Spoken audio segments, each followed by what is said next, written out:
नमस्कार, स्वागत है आपका हमारे इस खास शो सेहत और आप में।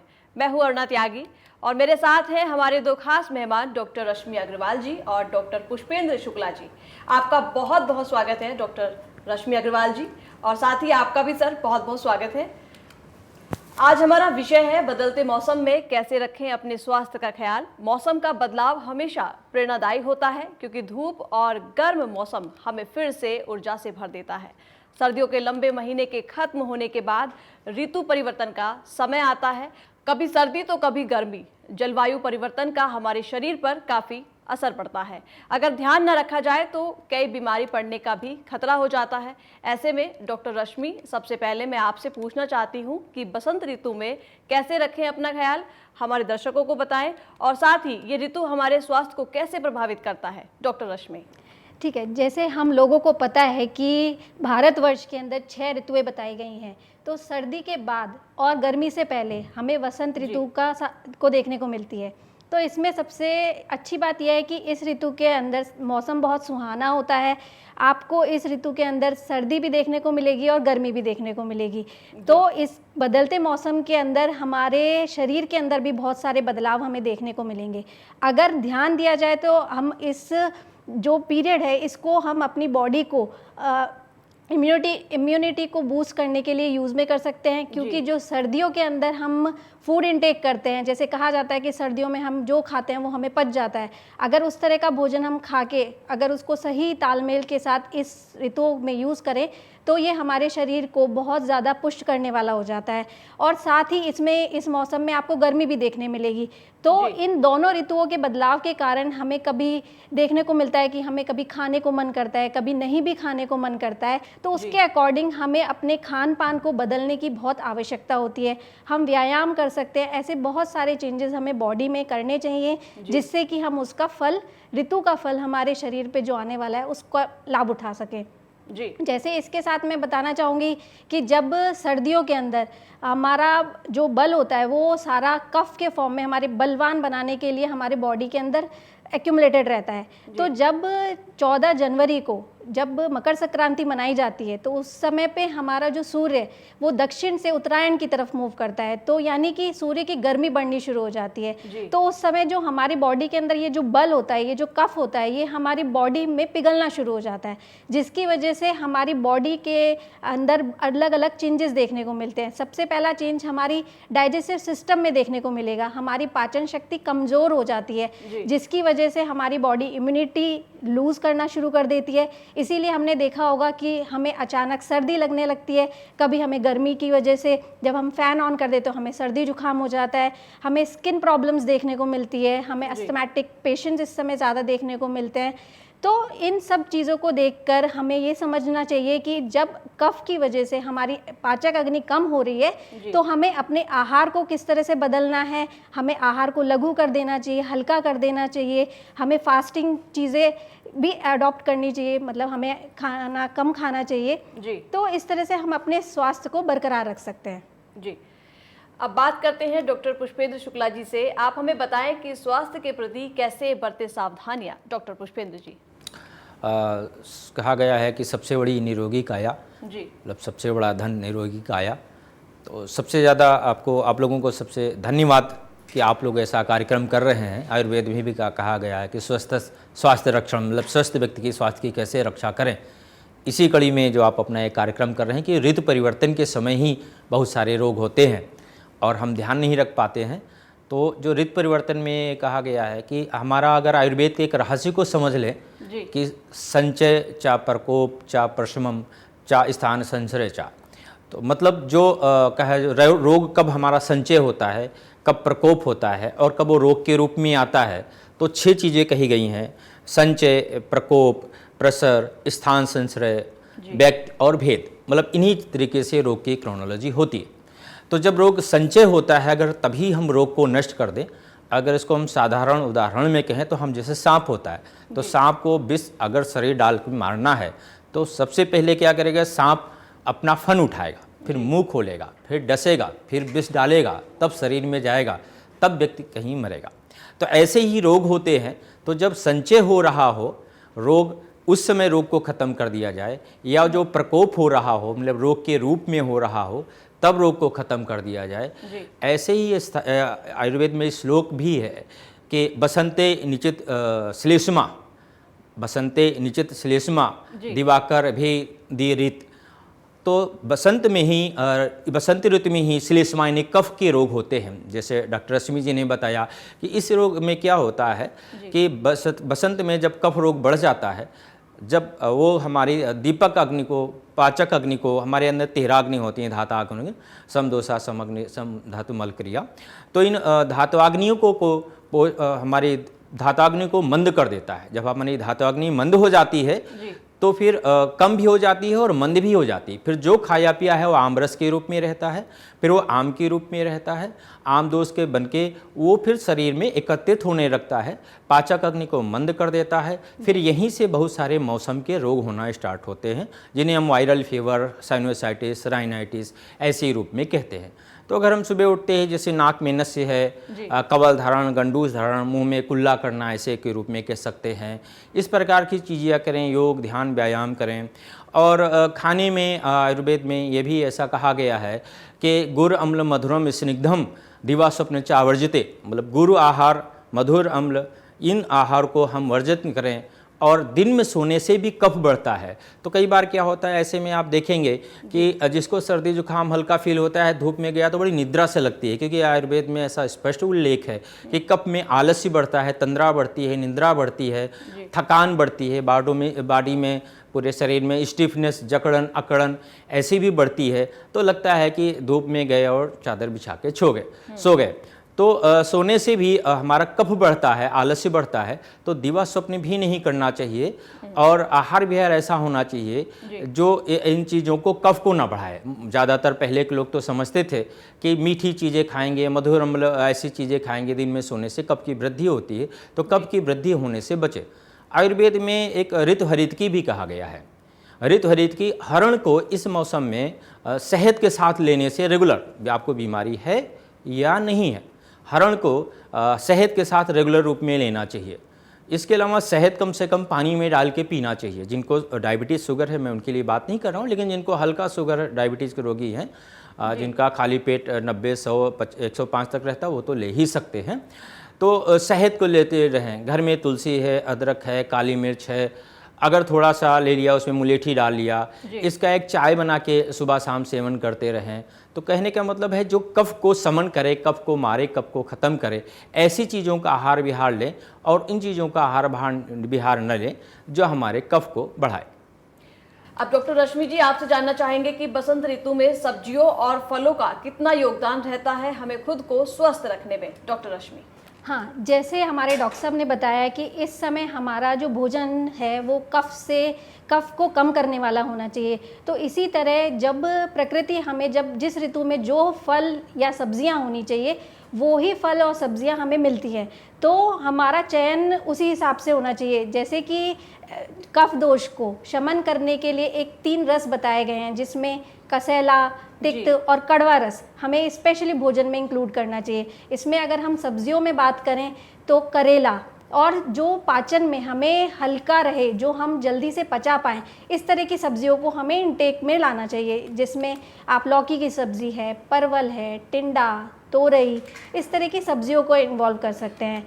साथ ही अगर हम फलों की बात की जाए तो इस समय आपको भरपूर मात्रा में सेब, संतरा, अंगूर और विभिन्न प्रकार के रंग बिरंगे फल मिलेंगे, क्योंकि वसंत ऋतु में हर तरफ रंगीन माहौल रहता है, तो फल भी आपको तरह तरह के मिलते हैं। तो वो सारे फल आप इंक्लूड कर सकते हैं। साथ ही कफ दोष को शमन करने के लिए, उसको हमारी बॉडी से रिमूव करने के लिए 3 रस स्पेशली बताए गए हैं, जिसमें कसैला, कड़वा और तिक्त रस प्रधान माना गया है। इसमें कड़वे से, जैसे करेला, अगर हम रेगुलर अपनी डाइट में करेले को इंटेक करते हैं तो हमारा ऑटोमेटिकली जो कफ से रिलेटेड जो बीमारियां हैं, जैसे शुगर है या अलग अलग बीमारियां हैं, उनको वो धीरे धीरे अपने आप ही कम होती चली जाती हैं। आप इस समय आपने देखा होगा कि चारों तरफ नीम के पेड़ बहुत हरे भरे होने लग जाते हैं, नई नई कोपलें खिलने लग जाती हैं। तो आप इस समय नीम का बहुत यूज़ करिए। इसको आप किसी भी फॉर्म में खा सकते हैं। डेली सुबह 5 से 7 पत्ते डेली खा सकते हैं। इसको आप ड्रिंक बना के ले सकते हैं। आप इसको नहाने के पानी के लिए यूज़ कर सकते हैं। तो और साथ में आपको इस समय पे अदरक का सेवन करना चाहिए, लहसुन, प्याज, इन सब चीज़ों को अपने डाइट में ज़रूर इन्वॉल्व करना चाहिए, जिससे कि आपकी इम्यूनिटी बूस्ट हो। आप हर्बल ड्रिंक्स बना सकते हैं। आप कोई भी जूसेस अगर इंटेक कर रहे हैं, फलों के जो रस यूज़ कर रहे हैं, तो उसमें अगर आप थोड़ी सी तुलसी डाल देंगे, अदरक डाल देंगे, तो वो आपके डबल गुणकारी हो जाएगा। वो आपके बॉडी को तो पोषण देगा ही देगा, साथ में हमारे कफ दोष को भी शमन करेगा। साथ ही इसमें प्लांट बेस्ड, इस ऋतु के अंदर प्लांट बेस्ड जो फल और सब्जियां हैं उनको महत्वपूर्ण इसलिए दिया गया है क्योंकि जैसे अगर हम डेयरी प्रोडक्ट्स बहुत ज़्यादा यूज़ करते हैं हर ऋतु में, जैसे कि सर्दियों की ऋतु में हमें बताया गया है कि डेयरी प्रोडक्ट्स यानी कि दूध से बने हुए पदार्थ, लड्डू खूब खाइए, पर लेकिन इस ऋतु में उन सब चीज़ों को हमें वर्जित करना चाहिए। डीप फ्राई वाली चीज़ें अवॉइड करनी चाहिए। इजीली डाइजेस्टेबल रहना चाहिए। हमें जो दिन में हमें बताए गए हैं कि किस किस काल में हमें भोजन करना चाहिए, तो हमें अपने काल को निर्धारित करना चाहिए। बार बार रेगुलर जो ईटिंग का जो प्रोसेस है उसे इस समय पे हमें अवॉइड करना चाहिए। आप इस समय पे गर्म पानी को इंटेक कर सकते हैं, ये आपके कफ को शमन करेगा। आप भोजन के अंदर अगर खाना खाने के बाद अगर पानी के अंदर शहद का सेवन करेंगे तो ये अगेन आपके कफ को कम करने में हेल्प कर सकता है।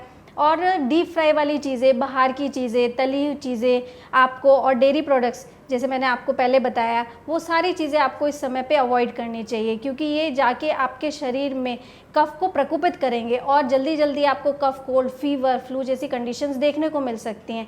इस समय स्पेशली हमें पुराना अनाज का सेवन करना चाहिए, जिसमें आप जौ, ज्वार और बाजरा इसको सेवन कर सकते हैं।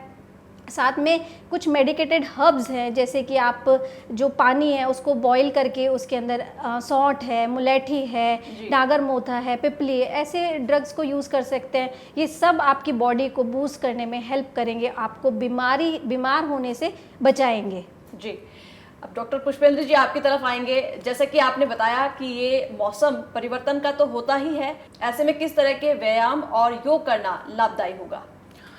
इस ऋतु में जैसे मंदाग्नि जब होती है, मंदाग्नि में कफ बढ़ता है। जो कफ बढ़ता है तो सबसे बड़ी चीज़ समझने की है कि हमारे बॉडी में अकड़न, जकड़न, स्टिफनेस, रुकावट ऐसी चीज़ें होती हैं। तो वैसे तो सूक्ष्म व्यायाम हम कभी भी कर सकते हैं, पर ऐसे में हैवी एक्सरसाइज करना चाहिए। पहले के ज़माने में तो लोग तेल मालिश करके पहुंच जाते थे। जिम आजकल आ गया है, पहले तेल मालिश करके अखाड़ों में चले गए, पहलवानी कर रहे हैं। गांव में देखो कबड्डी खेलते थे तो तेज पकड़ा, खींचा, ऐसे होते हैं, पेड़ से कूदना, ऐसे खेल हुआ करते थे। पर अब शहरों में तो जिम हो गया।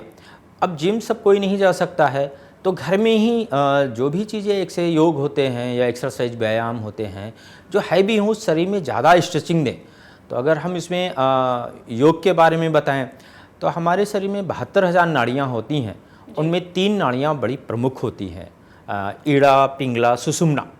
इसको हम ऐसे भी देखते हैं कि ये चंद्र नाड़ी होती है, सूर्य नाड़ी होती है। और जब कभी आपने देखोगे कि कभी आपकी 22 स्वर चल रहा होता है, इसे स्वर विज्ञान भी बोलते हैं। स्वर विज्ञान से भी आयुर्वेद का बहुत नाता है और रोगों का भी बहुत नाता है।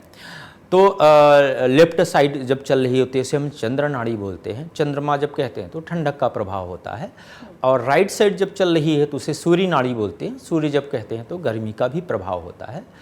तो जब कभी सर्दी जुकाम हो तो फिर कोशिश करना चाहिए कि दाहिना स्वर चले। अब दाहिना स्वर चलेगा कैसे, हमारे कहने से तो चलेगा नहीं, लेकिन जब आप बाएं तरफ करके लेटोगे या बाएं करवट लेटोगे या आप बैठे भी हो चेयर में, तो आप ऐसे भी करके अगर ऐसे भी हो जाओगे देर तक, तो आप देखो कुछ देर बाद आपका दाहिना स्वर चलने लगेगा।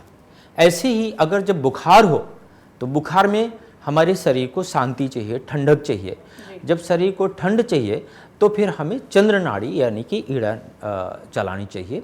उसके लिए हमें दाहिनी करवट अगर हम लेटेंगे या दाहिनी करवट देर तक ऐसे बैठेंगे, या ऐसे भी लिखा कि दाहिने तरफ कुछ यहाँ पे लगा के देर तक ऐसे करते हैं, तो फिर हमारा बाईं स्वर चलने लगता है। बायां स्वर चलता है तो फिर वो ठंडक पहुँचाता है, वो ज्वर में आराम पहुँचाता है। ये है। इसके अलावा जो अनुलोम विलोम कहा गया है, इसको भी समझने की ज़रूरत है। ये केवल नाक के 2 छिद्र हवा और जाने और आने मात्र के साधन नहीं है, ये हमारे पूरे नर्वस सिस्टम को प्रभावित करते हैं। तो बाईं नाक से छोड़ लेना, दाईं से छोड़ना, दाईं से लेना, बाईं छोड़ना, जिसे हम अनुलोम विलोम, तो खैर बहुत लोग मोस्टली सभी लोग जानते हैं। तो अनुलोम विलोम करना चाहिए, लेकिन एक अनुलोम विलोम के साथ उसे तेज करना चाहिए, कपालभाति थोड़ा तेज करना चाहिए। हाँ, जो हार्ट के रोगी हैं, मैं उनके लिए नहीं कह रहा हूँ कि बीपी बढ़ा है और तेज कपालभाति कर रहे हैं और फिर उनको बीपी बढ़ जाए, इसका ध्यान रखना चाहिए। ऐसे ही आसन की बात करें तो मर्कटासन, मकरासन, भुजंगासन, शलभासन, इन सबको, लेकिन इनमें भी क्या होता है कि बहुत लोग आलसी लोग होते हैं, क्योंकि कफ में आलसी तो वैसे भी बढ़ जाता है और आलसी लोग वैसे भी आजकल ज़्यादा पाए जाते हैं। तो पता लगा स्ट्रेचिंग कर रहे हैं मर्कट आसन, लेकिन हल्का सा पैर उठाया और पता लगा कमर को प्रेशर नहीं, तो पूरा ऐसे पैर उठा के मतलब एक पूरी स्ट्रेचिंग हो बॉडी की, कि ट्विस्टिंग हो। ऐसे ही मर्कट आसन, भुजंगासन, शलभासन, बटरफ्लाई आसन, अपनी सुविधानुसार ये सब कर सकते हैं। त्रिकोण आसन, वृक्षासन, इन सब आसनों को जिसकी जैसी क्षमता है, अगर कोई ओल्ड एज में है, बहुत बूढ़ा है, घुटने की प्रॉब्लम नहीं है, तो फिर वज्रासन और पवन मुक्तासन तो हर कोई कर सकता है। पवन मुक्तासन जो आप सुबह उठते हो, बहुत लोगों को ऑफिस में आते हैं पेशेंट, कहते हैं मुझे समय ही नहीं मिलता है, मैं आप आसन बताते हो आधा 1 घंटा कौन करे, लेकिन मैं 1-2 आसन बता देता हूँ, वो आप बगैर समय निकाले भी कर सकते हो। आप जब बिस्तर पे हो, अभी आप उठे नहीं, आपने अभी आँख खोली भी नहीं और आँख आपको जगना लगा या अलार्म बजा, तभी से आप हाथ को अगर तेज जैसे 5-7 मिनट रगड़ते हो, तो आप देखो पूरे शरीर में गर्मी होती है। कभी आपने अनुभव किया होगा कि जाड़ा खूब तेज लगा हो, तो एक व्यक्ति, अभी गांव में तो हीटर और गीज़र का ज़माना नहीं है, तो जब देर तक ऐसे ऐसे रगड़ता है तो पूरी बॉडी को गर्मी महसूस होती है। तो जैसे ही सुबह उठे और देर तक हाथों को ऐसे रगड़ते हो, तो पूरी बॉडी में गर्मी महसूस होती है। उस गर्मी से जो होती है वो कफ टूटता है और हमारी स्टिफनेस कम होती है। अब एक अंतर है कि यहाँ पे जो सूर्य की गर्मी से कहा गया है, कि जो मैंने पहले श्लोक कहा था कि बसंत निचित श्लेष्मा, तो वहाँ सूर्य की गर्मी से इस ऋतु में, बसंत ऋतु में होता क्या है, क्योंकि बसंत ऋतु में सूर्य की गर्मी से हमारा शिशिर और हेमंत ऋतु का एकत्रित हुआ कफ वो सूर्य की गर्मी से पिघलता है और पिघल के वो हमारे इस कफ यानी ज्वर और कफ से 20 रोग होते हैं, जिसमें गलगंड, ग्वाइटर वगैरह भी पाया गया, साइनोसाइटिस, राइनाइटिस, बहुत सारी चीज़ें हैं, टॉन्सिल्स वगैरह जो इस समय रोग होते हैं। तो हम सुबह ऐसे करते हैं, तो उस गर्मी, सूर्य की गर्मी से कफ का पिघलना रोग के रूप में पाया गया। इसमें गर्मी जो होती है स्टिफनेस के रूप में होती है। ऐसे पवन मुक्तासन, अभी आप लेटे ही हो, अभी आँख भी नहीं खुली है, और पवन मुक्तासन अब यहाँ करके तो नहीं बताया जा सकता, लेकिन जानते तो आप लेटे लेटे ही पवन मुक्तासन पैरों को ऊपर सीने पे लगा के आप कर सकते हो। थोड़ा दाएं बाएं करवट लेटे ऊपर नीचे ऐसे करके, तो आप पवन मुक्त आसन के रूप में अभी आप लेटे लेटे कर सकते हो। क्योंकि आप, ऐसा तो होता नहीं किसी की आंख खुली और आंख खुलते ही तुरंत उठ के भाग लेता है, और भागना भी नहीं चाहिए। अगर कोई ऐसा करता है तो भी गलत करता है। 2-4-5 मिनट आपको बिस्तर पे दाएं बाएं ऊपर नीचे करवट लेना चाहिए। तो ये आसन भी हो रहा, करवट भी हो रही है और जगना भी हो रहा, और तन स्वस्थ और मन स्वस्थ भी हो रहा है। तो इन सब बातों को ध्यान रखना चाहिए जी। और डॉक्टर साहब, आपसे ये भी जानना चाहेंगे कि पंचकर्मा के बारे में बताते हुए ये भी बताएं कि किस मौसम में इसे करना सबसे उत्तम माना जाता है। पंचकर्मा को आयुर्वेद में तो बहुत बड़ी चीज़ मानी गई है। पंचकर्मा को आयुर्वेद में हम लोग शोधन के रूप में कहते हैं। आयुर्वेद में 2 प्रकार से चिकित्सा का रूप बताया गया है, शोधन और समन। शोधन माने आजकल को लोग टॉक्सिन्स को रिमूव कहने लगे, डिटॉक्स कहने लगे, ब्लड प्यूरिफिकेशन भी कहने लगे, हालांकि सब उसी का हिस्सा है। तो पंचकर्म इसमें आता है। और पंचकर्म को आप ऐसे भी जोड़ सकते हैं कि बॉडी का, जैसे आप बॉडी का आपका कपड़ा है, आपका साफ है, लेकिन आप साफ करने पे आ जाओ तो गंदा है। ऐसा मैं इसलिए ऐसा एग्जाम्पल देता हूँ कि बहुत लोग कहते हैं मुझे शोधन की क्या ज़रूरत है, मैं तो ठीक हूँ, मैं तो फिट हूँ, मुझे शोधन की क्या ज़रूरत है। तो सब किसी को कहीं ना कहीं शोधन की ज़रूरत होती है। तो पंचकर्म इसमें शोधन में काफ़ी महत्वपूर्ण करता है। आयुर्वेद में ऐसा भी उल्लेख है कि जैसे हम दवा खाते हैं, अगर दवा खाने के पहले पंचकर्म कर लें तो बॉडी हमारी जितनी प्यूरिफाइड होती है, सेल्स जितनी प्यूरिफाइड होती हैं, दवाओं को उतना निरस्त करती हैं, दवाएं उतना अच्छा काम करती हैं। तो आयुर्वेद में ऐसा लिखा है, जैसे पहले, अब तो लोग नहीं जानते, पहले नील, सफ़ेद कपड़ों में नील लगाई जाती थी। तो कहा जाता था अगर नील लगाना है तो पहले कपड़े को धुल लोगे तो वो नील ज़्यादा इफेक्टिव होगी। मतलब अगर आप पंचकर्म कर लोगे तो फिर दवाएं ज़्यादा इफेक्टिव होती हैं। अब पंचकर्म में होता क्या है, बमन, विरेचन, नस बस्ती, रक्तमोक्षण, तो ये सब चीज़ें 5 चीज़ें होती हैं। अब जैसे आपने पूछा कि किस ऋतु में कब करना चाहिए, वैसे पंचकर्म तो रोग के अनुसार होता है।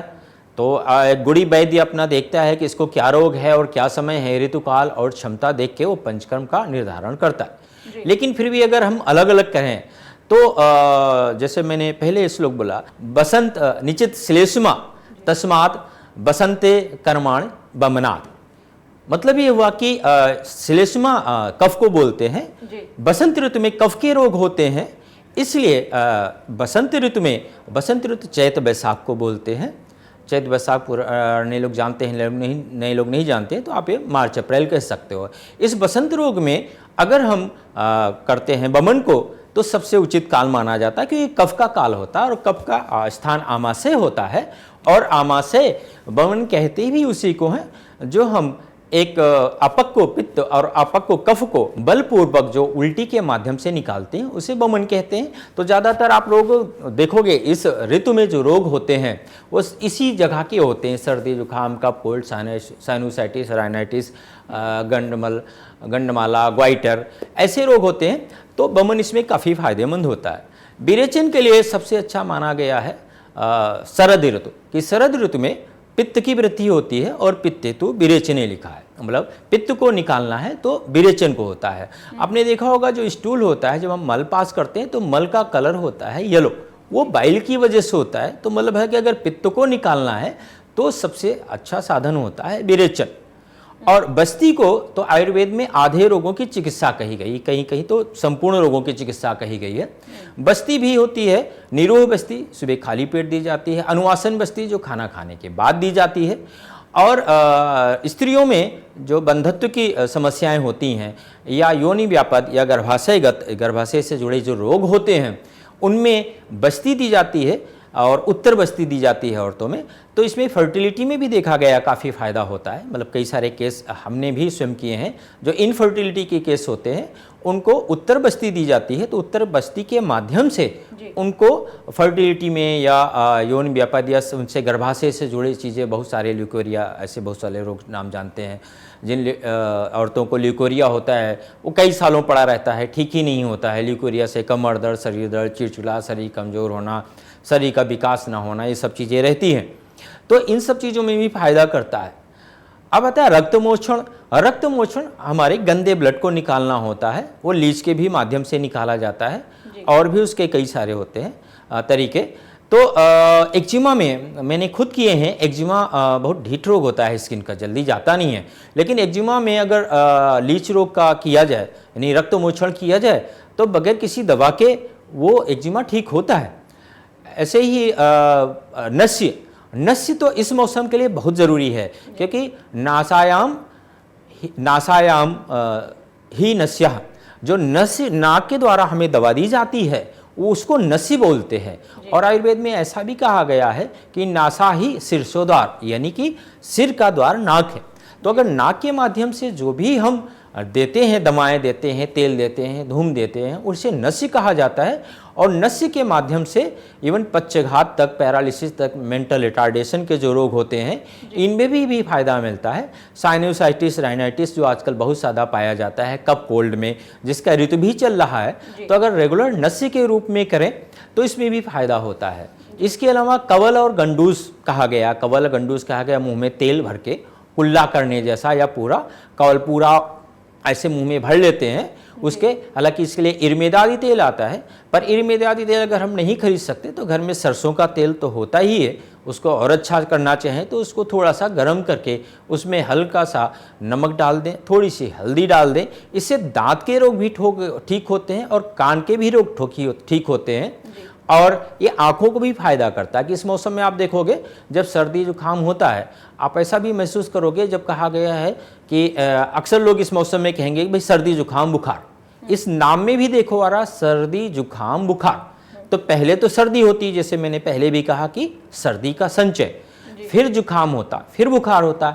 तो जैसे ही सर्दी हो, सर्दी कैसे होगी, कफ कोल्ड के साथ तो हमें बाद में होगा, लेकिन गले में इरिटेशन, नाक में खुजली, कभी आंखों में पानी, ऐसा महसूस होने लगता है। तो जैसा ऐसे होने लगे आप गर्म पानी के गार्गल करने लगे, या मैंने जो पानी का अलावा जो तेल के लिए बताया गंडूस, वो कर सकते हैं। घर में आपके लौंग होता है, काली मिर्च होती है, अजवाइन होती है, मुंह में रख सकते हैं।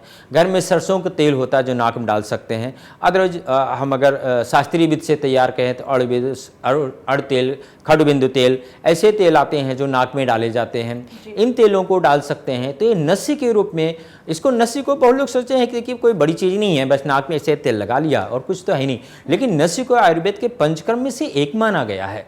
हालांकि आजकल कहीं जब पंचकर्म सेंटर में जाते हैं तो लोग करते क्या है कि मसाज स्टीम कर देते हैं, यानी कि स्नेहन स्वेदन, पर मसाज स्टीम को हम लोग पंचकर्म में नहीं, इसको पूर्व कर्म में माना गया। सिरोधारा बहुत अच्छी चीज़ है। सिरोधारा को भी हम 4 हिस्सों में करते हैं। सिरोधारा तो सब लोग नहीं कर सकते हैं, लेकिन सिरोभ्यंग यानी सिर की मसाज तो कर ही सकते हैं घर पे। सिरोपिच मतलब सिर पे एक काटन लगा के पूरा तेल भर के रख सकते हैं, इसे सिरोपिच बोलते हैं। सिरोधारा तेल सिर पे डालना, और सिरोबस्ती पूरा कैप लगा के तेल भर दिया जाता है। इनसे सिर के रोग जाते हैं। और जब सिर के रोग होते हैं तो हमारी पिट्यूटरी ग्लैंड, पीनियल ग्लैंड, ये सब होते हैं, यही हमारे सारे हार्मोन को प्रभावित करती हैं। तो जितना हमारा सर ठीक रहता है उतना तन भी ठीक रहता है और मन भी ठीक रहता है। अगर बहुत शार्ट में कहें कि पंचकर्म को करने के लिए, तो पंचकर्म को ऐसे समझिए कि हम पूरे शरीर को डिटॉक्स करेंगे। जितना हमारा शरीर साफ शुद्ध रहेगा उतना हमारा शरीर निरोगी रहेगा।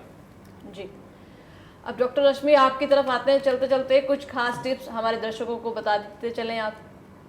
इसमें सबसे पहले मैं एक चीज़ बताना चाहूँगी, जैसे डॉक्टर साहब ने बताया पंचकर्मा हमारे शरीर को डिटॉक्स करता है। इसको हम इस तरह समझ सकते हैं, जैसे कोई भी इंजन है या कोई भी मशीन है, अगर उसे कंटिन्यूस हम अगर यूज़ में लेके आते हैं तो उसको हमें सर्विसिंग करानी पड़ती है, तो फिर वो अगले दुगने स्पीड से चलती है, अपना काम करती है। उसी प्रकार हमारा शरीर भी एक मशीन है।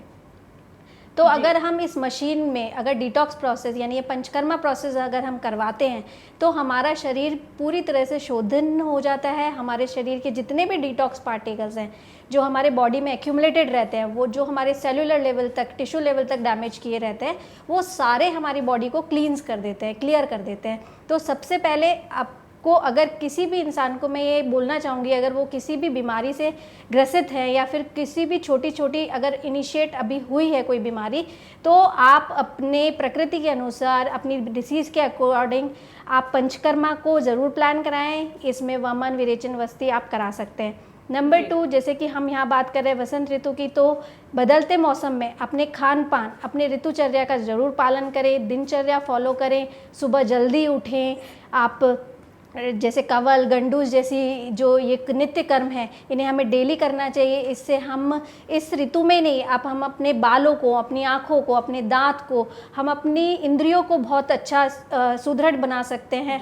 हमें इस मौसम में गर्म पानी का सेवन करना चाहिए। और जैसे आप खाने में हमें इस समय हल्का भोजन लेना चाहिए। हम अपनी स्किन को ग्लो करने के लिए इस समय पे उद्वर्तन जैसे प्रोसेस कर सकते हैं। इसके लिए आपको पता है, हम घर में बहुत ज़्यादा चीज़ों की आवश्यकता नहीं होती। घर में मिलने वाले कुछ भी ओट्स पाउडर, चना पाउडर, इसी के अंदर आप अगर हल्दी या तेल डाल के अगर अपने शरीर पे मसाज करेंगे तो ये आपकी बॉडी को, आपके बॉडी के सर्कुलेशन को इम्प्रूव करेगा, उसको एक चमक प्रदान करेगा।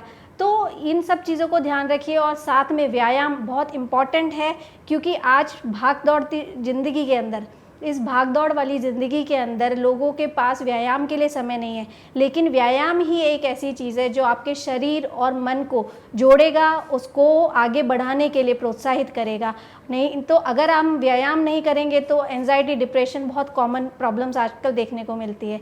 तो आयुर्वेद अपनाइए, निरोगी रहिए और आप आने वाली ज़िंदगी को बेहतर बनाइए। जी, आप दोनों का बहुत बहुत धन्यवाद। आपने बसंत ऋतु के बारे में, स्वास्थ्य से जुड़ी हर सावधानियों के बारे में बहुत अच्छी अच्छी जानकारियां दी हैं। आपने इस चर्चा में भाग लिया, इसके लिए आपका बहुत बहुत धन्यवाद। नमस्कार।